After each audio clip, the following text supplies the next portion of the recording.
warahmatullahi wabarakatuh. Perkenalkan, nama saya Melati Dwi Nasya Putri, guru bahasa Inggris di SMA Dharma Bangsa, Bandar Lampung.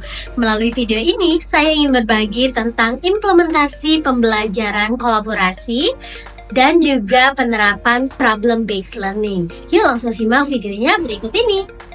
Pertama-tama, saya membuka pembelajaran dengan penuh semangat agar peserta didik juga semangat pada hari ini. Setelah itu, saya mengecek kehadiran peserta didik dan juga mengadakan sedikit ice breaking agar peserta didik tidak mengantuk di siang hari ini. Selanjutnya, saya menyampaikan tujuan pembelajaran pada hari ini. Nah, pembelajaran hari ini fokusnya adalah tentang fashion, dan tujuan pembelajarannya peserta didik mampu memberikan pendapatnya terkait isu yang berhubungan dengan traditional fashion dan juga modern fashion. Dalam pembelajaran, saya menggunakan berbagai sumber belajar. Kali ini saya menggunakan Pearson English Portal. Di dalamnya, saya mendapatkan berbagai gambar yang dapat didiskusikan. Lalu ada juga artikel, audio, dan juga video. Nah, peserta didik sedang saya berikan gambar-gambar untuk didiskusikan. Selanjutnya, saya meminta peserta didik untuk bekerja berpasangan, lalu membaca sebuah artikel tentang fashion. Dan mereka mendiskusikan 5 pertanyaan berdasarkan teks yang mereka baca. Shirt and leather jacket. Both started life in the military. The T-shirt, so called because of its shape like a T, was in fact underwear. In the American Navy, it was worn under a uniform. Selanjutnya, kami membahas bersama-sama jawaban dari pertanyaan-pertanyaan yang sudah dijawab oleh peserta didik. Pada kegiatan berikutnya, saya memaparkan sebuah problems yang terjadi di antara peserta didik. Jadi, di awal pembelajaran itu saya sudah tanyakan mana yang mereka lebih sukai, apakah menggunakan pakaian tradisional ataukah menggunakan pakaian modern. Dan kebanyakan peserta didik menjawab pakaian modern. Lalu saya tanyakan mengapa peserta didik itu lebih suka pakaian-pakaian modern dan sangat tidak menyukai pakaian tradisional. Sedangkan mereka adalah orang-orang yang harusnya melestarikan pakaian tradisional. Selanjutnya, saya meminta peserta didik membentuk beberapa kelompok dan mendiskusikan tentang masalah ini. Nah, saya memberikan mereka kesempatan untuk memilih kelompoknya dan saya berikan 4 pertanyaan pemantik untuk didiskusikan. Dalam tugas ini, hasil diskusinya bisa dibuat dalam berbagai produk. Jadi, pembelajaran ini juga merupakan pembelajaran berdiferensiasi produk. Peserta didik aktif mendiskusikan problems yang sudah diberikan. Lalu mereka juga menentukan apakah mereka akan membuat presentasi, apakah membuat video animasi, artikel, dan lain-lain.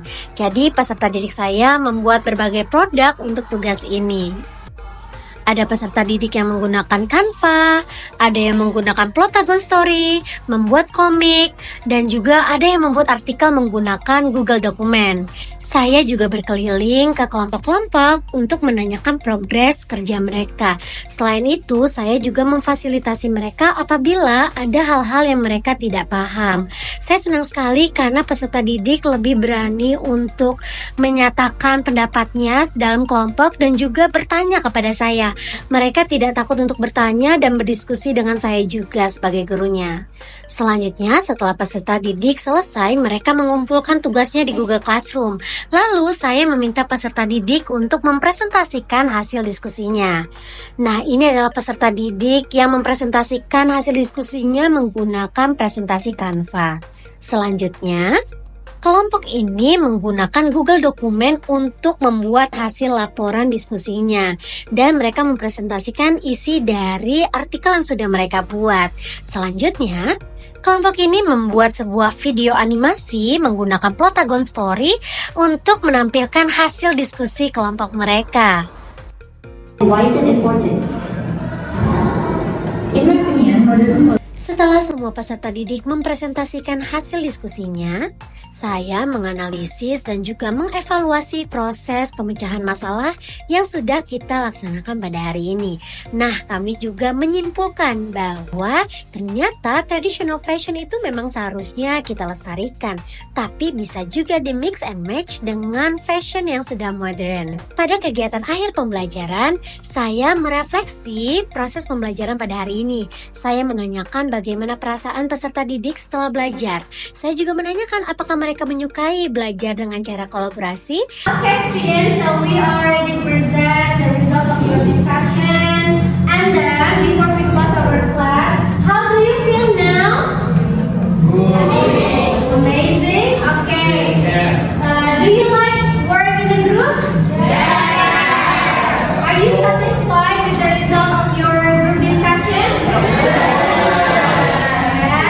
Oke, don't forget ya, yang belum kumpul di GC, sekarang nanti dikumpulkan di GC ya. Next meeting we are going to continue learning about in your book ya, Pearson book. Please bring the book and we'll continue the lesson about grammar. Okay? Any question before we close the class? No question? Okay, that's all. Thank you for joining my class and I'll see you next week. Have a great day everyone. Bye. Demikianlah cara saya mengimplementasikan pembelajaran kolaborasi dan juga problem based learning di kelas saya. Terima kasih sudah menonton dan semoga video ini bermanfaat juga menginspirasi.